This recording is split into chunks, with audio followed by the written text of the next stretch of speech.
नमस्कार दोस्तों, आप देख रहे हैं गोपालगंज इन्फो और मैं हूं आपके साथ खुशी चौधरी। खबर मीरगंज की है, जहां शहर के साहू जैन +2 स्कूल के खेल मैदान में चल रहे श्री भागवत कथा ज्ञान यज्ञ के दूसरे दिन शुक्रवार को श्रद्धालुगण कथा में सराबोर होते रहे। दिव्य ज्योति जागृति संस्थान द्वारा आयोजित श्री भागवत कथा ज्ञान यज्ञ में भगवान की अनंत लीलाओं में छिपे गुण रहस्यों को कथा प्रसंग के माध्यम से बताया गया। भगवताचार्य महान मनी स्विनी विदुषी श्री पद्महस्ता भारती ने नन्हे भक्त ध्रुव की कथा को बताते हुए कही कि भक्ति करने की कोई उम्र नहीं होती। भक्ति की पहली सीढ़ी संस्कार से उत्पन्न होती है, जो माँ के द्वारा बच्चे में रोपित किया जाता है। उच्च संस्कारों से पोषित बालक ध्रुव भक्ति के मार्ग पर जब अपने नन्हे कदम को बढ़ाता है तो उसका संकल्प इतना दृढ़ हो जाता है कि कालांतर में ऐसे संकल्प ध्रुव संकल्प के रूप में प्रतिष्ठित हो गया। उन्होंने अपनी खोई प्रतिष्ठा की प्राप्ति नहीं की, वरन परमात्मा को भी प्राप्त किया। सड़क किनारे या बीच में पंडाल बनाने पर लगी रोक। गोपालगंज में सदर एसडीपीओ ने कहा कि पूजा को लेकर लाइसेंस लेना अनिवार्य। दिए गए कई निर्देश गोपालगंज में आगामी होने वाले दुर्गा पूजा को लेकर शहर के विभिन्न चौक चौराहों पर बनने वाली पूजा पंडाल को लेकर पुलिस ने पूजा समिति के सदस्यों के साथ बैठक किया। बैठक के दौरान कई महत्वपूर्ण बिंदुओं पर चर्चा की गई। इस दौरान सदर एसडीपीओ प्रांजल ने पूजा समिति के लोगों से अपील किया है कि पूजा पंडाल को लेकर सड़क किनारे या बीच में पंडाल का निर्माण ना करें, ताकि लोगों को आवागमन में समस्या ना हो। इसके साथ ही उन्होंने कहा है कि पूजा को लेकर लाइसेंस लेना अनिवार्य है। दरअसल आगामी स्थापित होने वाली पूजा पंडाल में मां दुर्गा की प्रतिमा के स्थापना कर 3 दिनों तक चलने वाली दशहरा मेला की तैयारी के पहले नगर थाना परिसर में सदर एसडीपीओ की अध्यक्षता में बैठक की गई। बैठक के दौरान सदर एसडीपीओ प्रांजल ने बताया है कि दुर्गा पूजा समिति के सदस्यों से अपील है कि पूजा पंडाल को सड़क के किनारे स्थापित न करें। सड़क से पूजा पंडाल की दूरी रहने से कई फायदे होते हैं। इससे आवागमन बाधित नहीं होता। इसके साथ ही पूजा पंडाल में आने जाने वाले भक्तों को भी किसी प्रकार की कोई परेशानी नहीं होती। पूजा पंडाल की स्थापना करने वाले समिति के सदस्य लाइसेंस जरूर ले लेंगे। इसके साथ ही भीड़ को देखते हुए सड़क पर किसी प्रकार का कोई लाइट लगाकर उसे बाधित करने का कार्य नहीं करेंगे। सड़क बाधित होने पर भीड़ में लोगों को परेशानी होती है, इसीलिए सभी पूजा समिति के सदस्य इसका ख्याल रखेंगे। माझागढ़ थाना क्षेत्र के धर्म परसा गांव में एक नवविवाहित का शव पुलिस ने उसके घर से बरामद किया।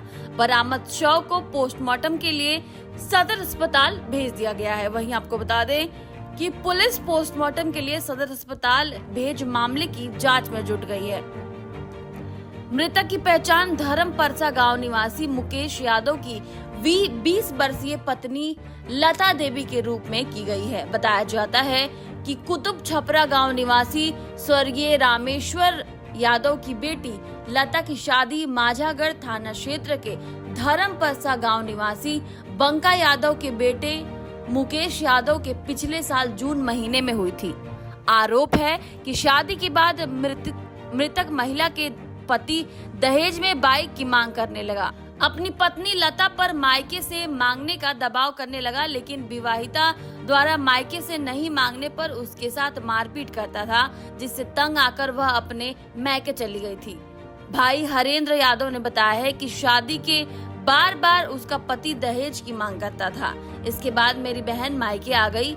करीब पिछले 1.5 माह पहले उसका पति घर आया, उसे अपने साथ लेकर चला गया। कुछ दिन तक सब कुछ ठीक रहा। इसके बाद फिर उसके साथ प्रताड़ना शुरू कर दिया गया। पति ने उसके मैके में फोन कर बताया कि आप अपनी बहन को लेकर जाइए।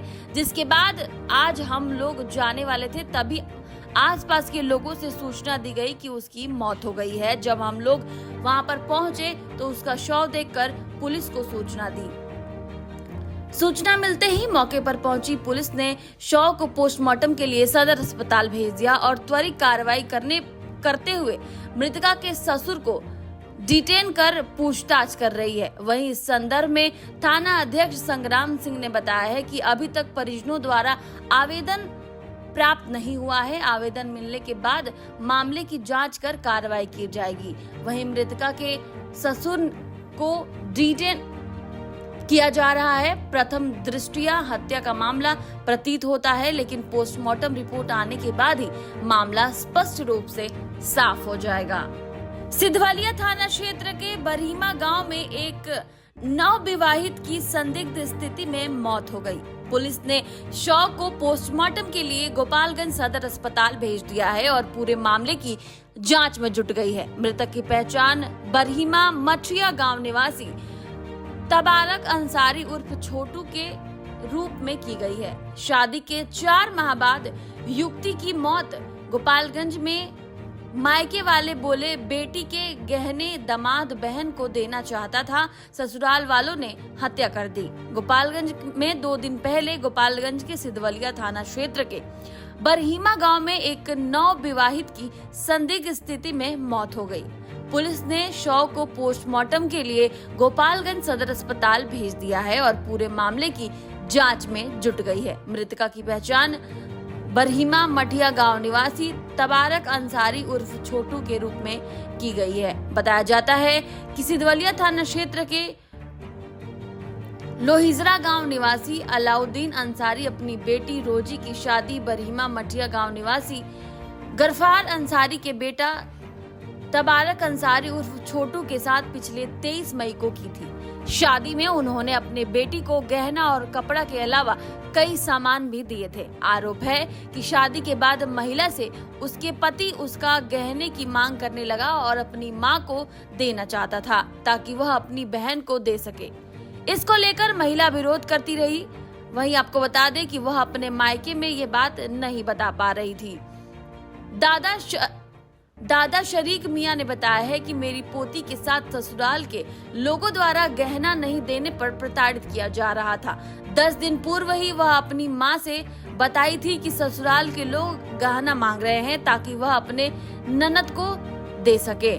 जब वह विरोध कर रही थी तभी उसके साथ मारपीट करना और उसका गला दबाकर हत्या कर दी गई। उसका पति अपने सास को फोन कर बताया कि उसकी बेटी ने फांसी लगा ली है। सूचना मिलने के बाद सभी लोग उसके ससुराल पहुंचे, जहां उसका शव बेड पर पड़ा हुआ पाया गया, जिसके बाद इसकी सूचना पुलिस को दी गई। सूचना मिलने के बाद पुलिस पहुंची और शव को पोस्टमार्टम के लिए सदर अस्पताल भेज दिया। पूरे मामले की जांच में जुट गई है। साथ ही आपको बताते चले, सिधवलिया थाना अध्यक्ष ने बताया है कि कमरे में शव को बरामद किया गया है। शव को पोस्टमार्टम के लिए सदर अस्पताल भेज दिया गया है। मौके वाले हत्या की आशंका जाहिर किए हैं। हालांकि अभी तक आवेदन प्राप्त नहीं हुआ है। प्राप्त आवेदन के आधार पर मामले की जाँच कर कार्रवाई की जाएगी।